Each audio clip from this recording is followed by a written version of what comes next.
The more I think about it, and this is a little bit as well to the approach of the Seattle Seahawks this offseason, going out and getting Nick Harris. I think that was a little bit of reinforcement for them that they are happy with Oluwatimi. They didn't go into the draft and look at taking any centers in the draft. We don't have any word that they were really looking at targeting centers. We have word that they were going to target maybe Cooper Beebe if they could get up into the second round. But we've heard nothing about them really trying to go around there and find a center at that point. They've just been standing pat, going, Harris will be fine here, but Olu will be really fine here. And I think that this speaks to the heavy amount of confidence that they have in Olu's game and is his ability to be ready to go. He is a guy coming out that was not like Anthony Bradford in that same draft, where Bradford had only 18 starts at the college level. He was really needing some time and some just seasoning to get himself to where he was going to need to go, where you refine the skill set, get the technique under control, a lot of those type of things. Athletically brilliant, and no doubting his upside if he could get to that point of it, but a lot of way to go to get there.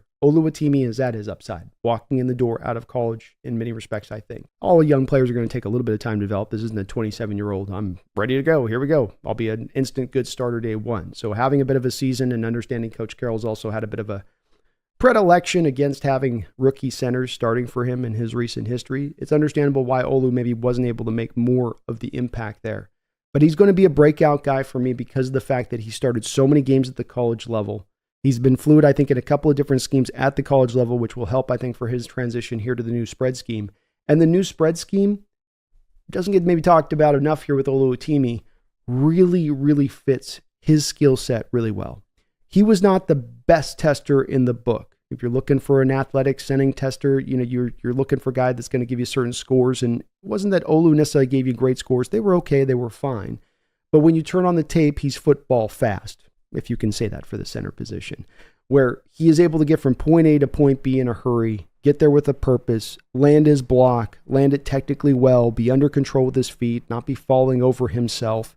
He can hit the duo block and then peel down to the middle linebacker and get to that block and do it on time with the pace that you need at the right spot. He can land that first block and actually help his guard out, not just kind of put his hands on a guy and I got to get to the linebacker. I got to get to the linebacker.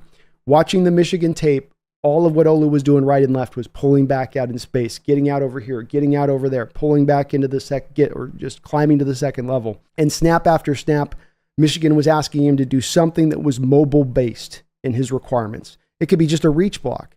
Get over here to the one tech. We're not going to double the one tech. You just need to get over to his shoulder and land that reach block, and then you got to ride that guy up out the back of the pocket if he tries to shoot the gap. If he two gaps, just get up in front of his face and try to hold up as well as you can. And he would perform that task and perform it really well. Now, he doesn't take that one tech on a ride 3-4 yards up the football field.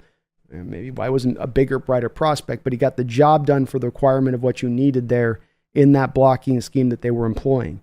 So he's going to be able to do all of the things that Grubb is going to want to have from his offensive lineman. And that's that marrying of that fit between player to me and what he does best.